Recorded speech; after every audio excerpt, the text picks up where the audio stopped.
Thanks for listening to the Wild Health Podcast. For the foreseeable future, you're not going to hear our normal intro or outro here. We're going to be releasing episodes very frequently as things are changing. This channel will be used for a very specific purpose. Number one, to communicate with our patients. We're somewhat overwhelmed, and the more we can communicate breaking news and recommendations from us to our patients all at once, the better.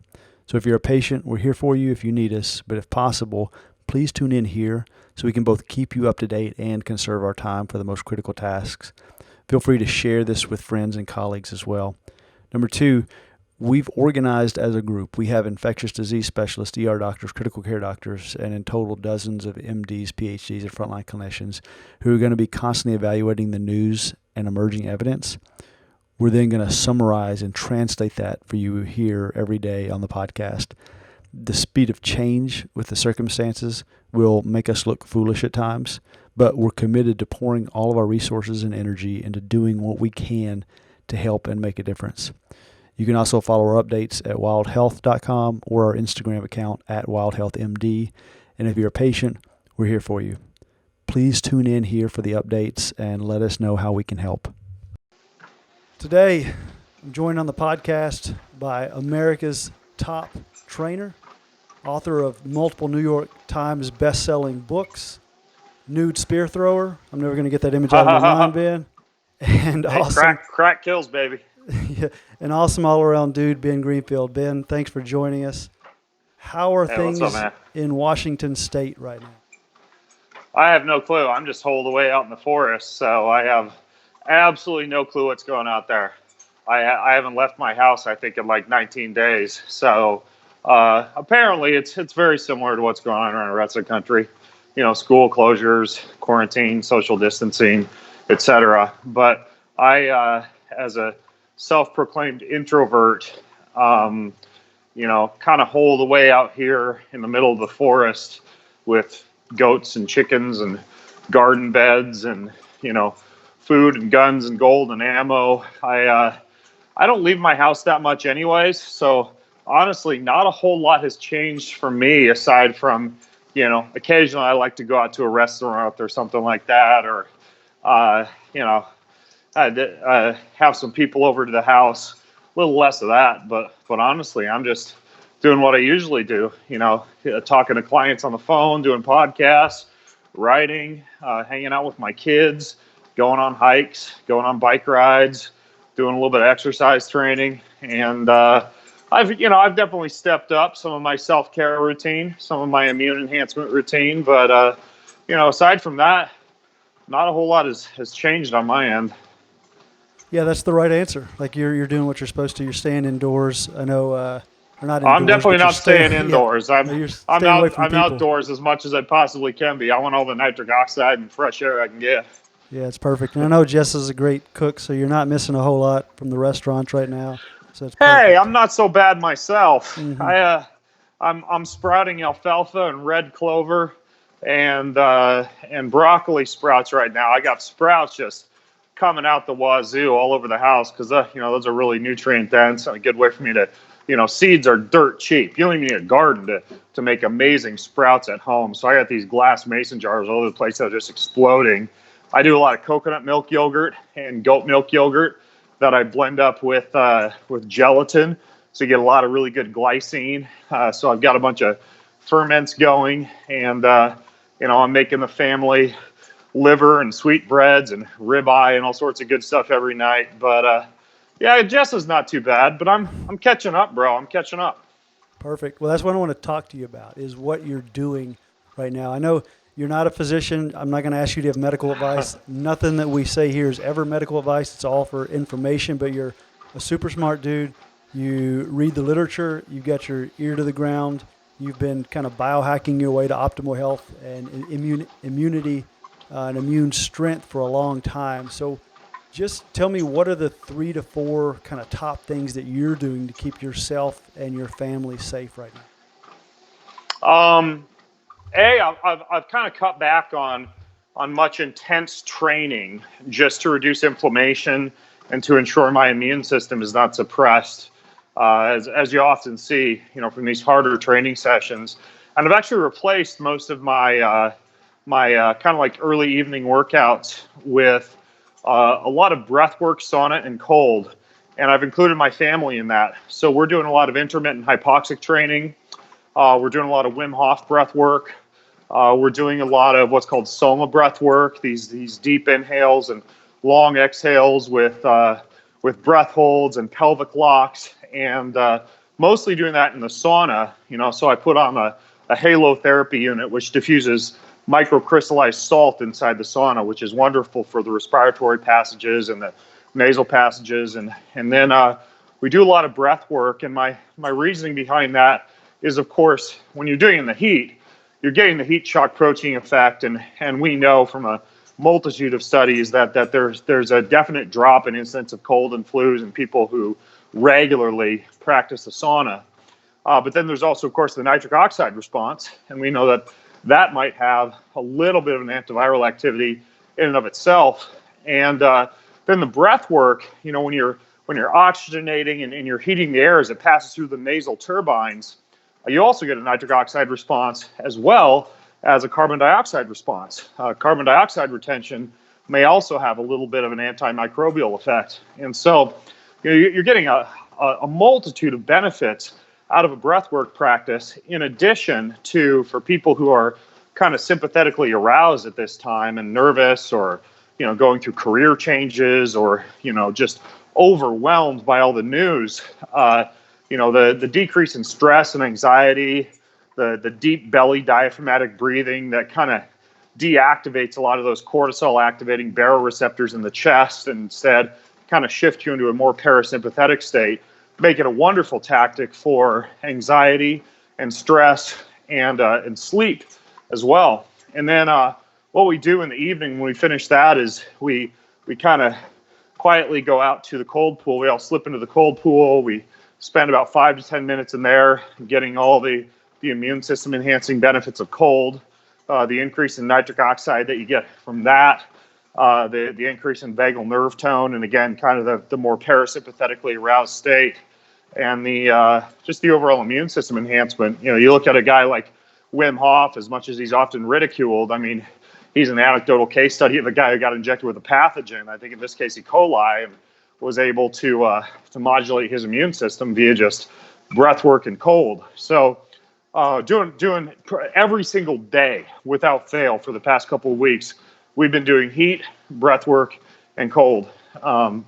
And that's usually at the end of the day. I personally, for the past several years, have started my day with a practice like that, but now I've engaged my family in that as well.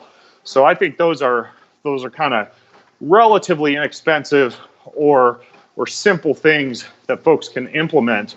In addition to that, kind of along the same lines for the nitric oxide, and also for the ability to be able to maintain fitness with the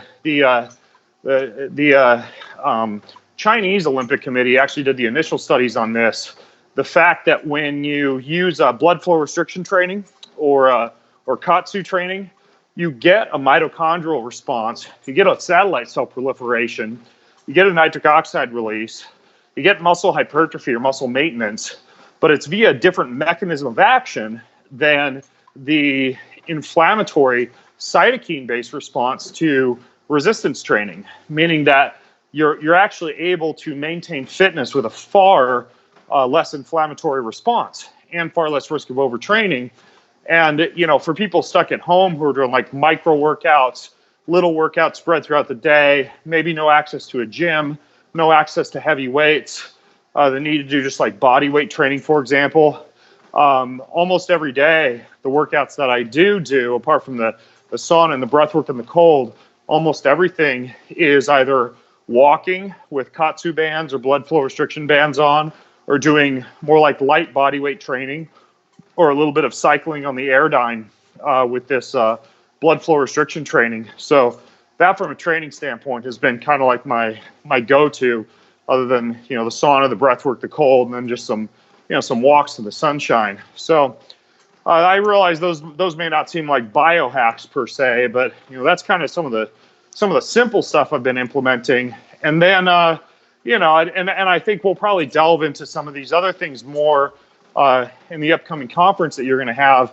But I'm also doing every other day rectal ozone insufflation with an ozone generator. Um, I'm a huge fan of ozone, and that's going to have a little bit of an antimicrobial effect too. I'm doing all my reading, journals, books, research papers, everything inside a hyperbaric oxygen chamber. So I've done about an hour of hyperbaric every day just for the increase in oxygen and the decrease in inflammation that can occur with that. I'm using what else for the there's some interesting and I know it kind of gets a little bit of an eyebrow raised at it, but when you look at live red blood cell analysis, you actually see a decrease in blood cell clumping and increased oxygen delivery to tissue with pulsed electromagnetic field therapy. So that's another thing I've been implementing if I'm reading, if I got some downtime, if I'm working on my computer, is I've been sitting on a PEMF chair or a PEMF mat. And then what else am I doing? Well, I think you mentioned several things there that are really important. Just to kind of point to the sauna. Everyone talks about the Ari Laakkonen studies out of Finland for decreased mortality and cardiovascular risk. What people don't look at is there are clear, pretty big decreases in cold and flu for regular sauna users, and that's what we're all worried about right now. And the BFR bands, I think I'm doing the exact same thing. You're not stressing your body quite as much and potentially short-term decreasing immunity, but you're getting some of those benefits. And I'd say the cold, not everybody has a cold pool like you do, but most of the research, when I look at it, just a cold shower is going to give you a lot of similar benefits. A pretty good study out of Amsterdam showed reduction of cold and flu with a daily hot-cold contrast shower, which is literally just putting the water from 20 seconds cold to 10 seconds hot about 10 times through. So that's just like a 5-minute hot-cold contrast shower. There was another study that recently came out showing an amplified nitric oxide response and a drop in cytokines and inflammation from a hot bath. And so, I mean, you can literally just do like a hot bath and a cold shower or a hot-cold contrast shower, even if you don't have something like a sauna or a cold pool set up or anything like that. So yeah, there's ways that you can do this without a lot of equipment. Yeah, and the ozone, I'll admit, I don't know a whole lot about that. I just interviewed Matt Cook about a day ago, and we're going to release that in a few days. But Dr. Cook is going to talk specifically about ozone at our virtual conference we have coming up here in a few days that you're joining us for as well. So if anyone has questions about that, we'll get Dr. Cook on as well because he's a real expert in that. What about nutrition? I've got my whole family doing rectal ozone insufflation every other day. So, and what about nutrition? Anything differently you're doing with supplements and food than you normally do? I know you have a pretty dialed-in routine anyway, but have you changed anything? I pretty ruthlessly mitigate acellular carbohydrate consumption from any processed carbohydrates, and also pretty ruthlessly eliminate vegetable oils as well, which I think are the two most inflammatory components of a diet. So I'm just and this is far simpler since I'm not going to restaurants at all, pretty much complete elimination of seed oils and sugar. We've kind of stepped up our consumption of organ meats for a lot of the fat-soluble vitamins, stepped up our consumption of cod liver oil and fish oil for the same reason. Doing, like I mentioned, a lot of sprouts, and then also because, of course, your immune system resides largely in your gut, a lot of ferments. Like, I make a wonderful, a coconut milk yogurt that I'll break probiotic capsules into and then stick in a food dehydrator for about 24 hours or so. And then, like I mentioned, and this is a fantastic, actually, sleep tactic, the glycine and the gelatinous component of putting something like gelatin into a yogurt after you've made it. You stir the gelatin, you put that in the refrigerator, it essentially makes like yogurt jello. And so I have a big chunk of that before I go to bed at night, just satiates the appetite, and it's super nourishing to the gut. I'm doing a lot of bone broth, typically with some form of ascorbic acid or vitamin C in it, which is amazing for increasing the collagen supporting properties of bone broth. But it's also, of course, vitamin C in and of itself may be helpful for the immune system. And there's actually, there's something to be said for maintaining a state of mild alkalinity And while it's true that the kidneys do a pretty good job maintaining acid alkaline balance, they are going to draw upon your mineral stores to do so. And so I'm trying to keep my body in a low stress, somewhat alkalinic state. And the way that I do that is I use about a 2-to-1 ratio of ascorbic acid to baking soda in a morning large mason glass jar of water. Then I do the same thing in the evening. I'm actually using hydrogen-rich water, which also has some selective antioxidant properties.